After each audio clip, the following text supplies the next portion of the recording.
before you're a pimp, you got to be a man. Before you're a doctor, before you're a lawyer, you got to be a man. But no one has ever really defined what a man is. I mean, what's a man? What makes you a man?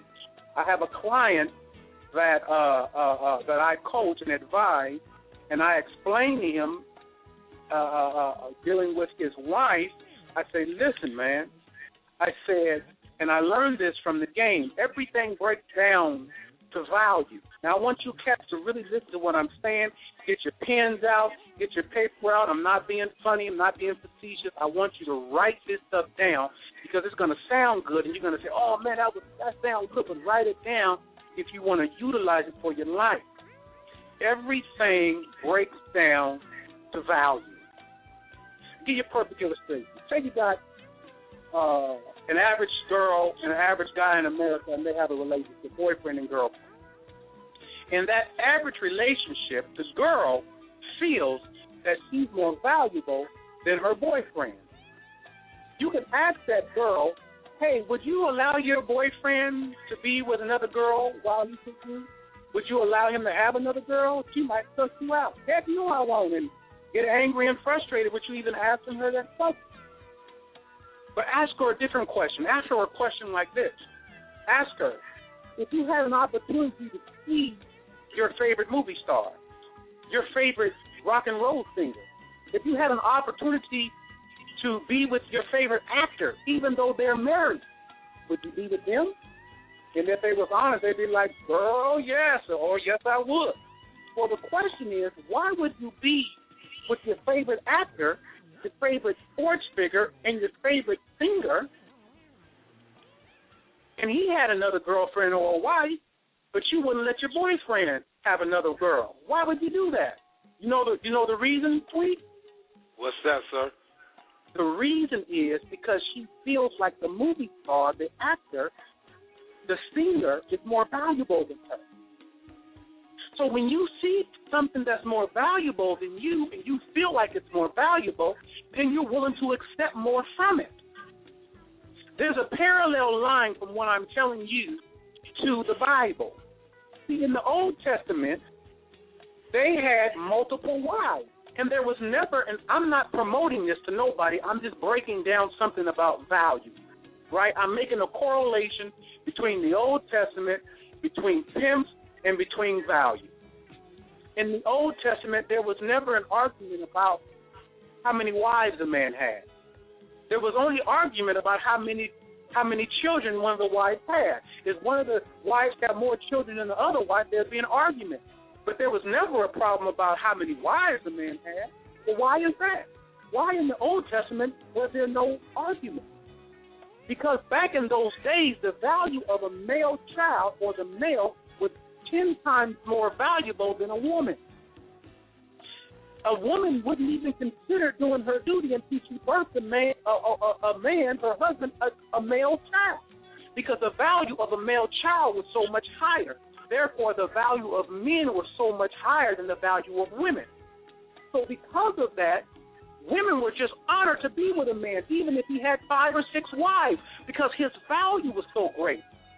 So people ask me when I go lecture, how is it that these women will be with you and you got 8 women and they'll leave their boyfriend to be with you and you got other women?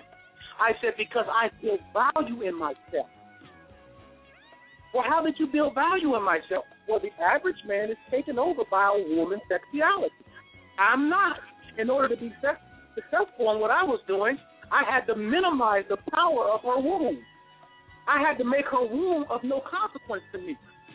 And when I made her womb of no consequence, automatically, she's like, well, who is it? Who do you think he is? Because she's used to slaying men with her womb. So when she recognized that didn't work with me, she's automatically interested in me. Like, oh, my God, because I feel the value. There's a store called the Bijan store in Beverly Hills on Rodale Drive. Now, when you go down and you walk by the Bijan store, they have something real particular in the window. They have a sign that says by appointment only. And you thinking, well, wait a minute. You got to make an appointment to go into the Bijan store? What if these people? What if I had $100,000 in my pocket right now? 200,000 didn't matter because you got to make an appointment to go in this store. Well, why is that? Because the owners understand something about how rich people think. Rich people want to feel as if they could do something that the average person cannot do. So the fact that there's a sign there, you see somebody in that store, the people outside looking in is going to know that this person has to be somebody high power. And the feeling that person's going to get when you're looking inside of that store is value. Everything breaks down to value. So a lot of guys do some things without knowing it to minimize their value in the eyes of a woman. One of the things they do. You hear what I'm saying, man? I'm listening, sir. Speak on. So one of the things that they do is this. If my woman would have did this, then I would have did that. When they come to me and they tell me that, I say, don't you ever say that again. They say, why you tripping, Drake? I said, because what you're really saying is that you need her to be a woman in order for you to be a man. What you need to be saying is despite her actions are not big enough to make me be less than who I am as a man. When you say, if she would have did something in order for you to be something, you've empowered her. You've made her powerful in your life. You can't operate in your manhood because she ain't operating in her womanhood. You've lost value. Wow. Do you understand?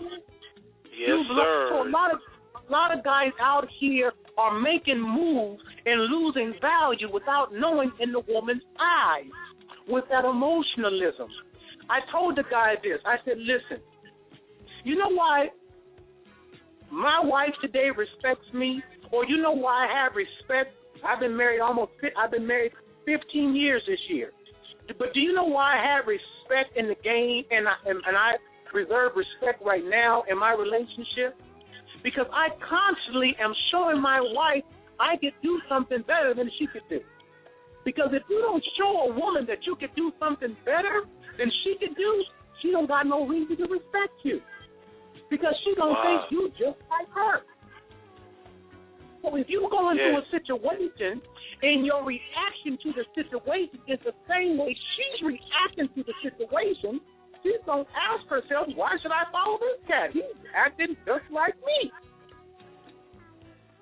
I need to be able to demonstrate that I can have my feelings hurt, be wounded, and still be a man and be consistent. If she could see me do that and she struggles with that, guess what? That builds value in myself, and she's got a reason to follow me.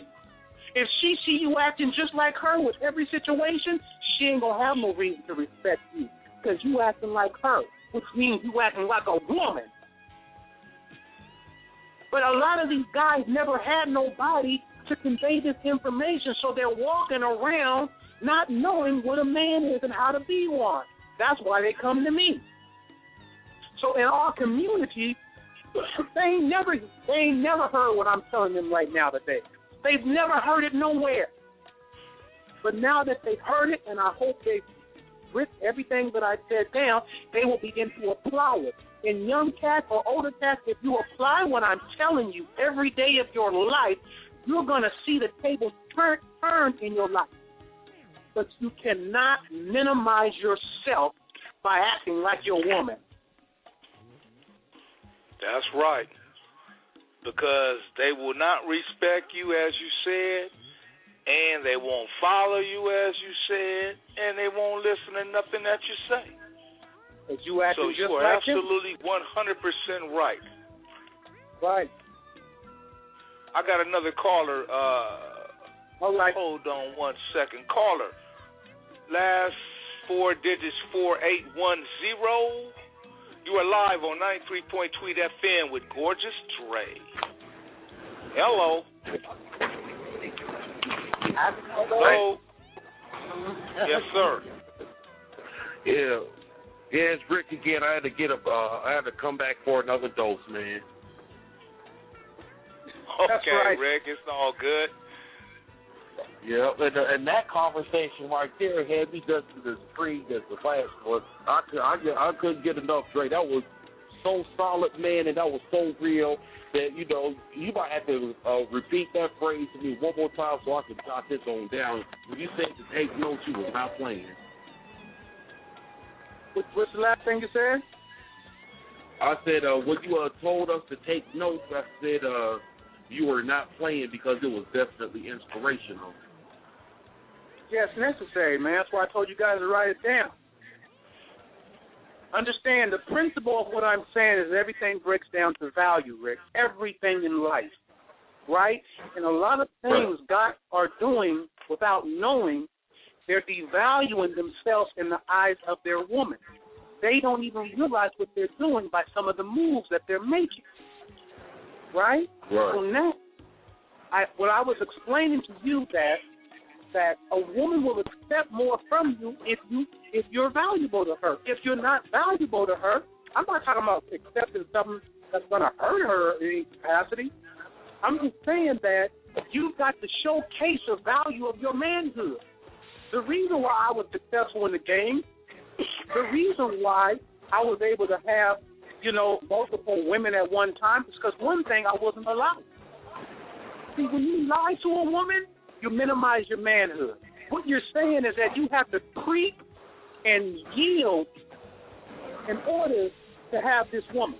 I was the contrary. I let her know up front, this is what I'm about, and the reason why I'm telling you this is what I'm about because I want to give you the opportunity to decide if you want to continue with me or not. That's value. So the woman, if she continues with you, down the line, she can't say, you're a liar, you're sneaky, and she can't have no complaints. Amen. Because it's up front from the beginning. But the problem with these cats is that they lie and they connive like sneaky little cats. That's right. And then they expect for the woman to have a good attitude. She shouldn't have a good attitude if you're representing yourself as a sneaky little broad.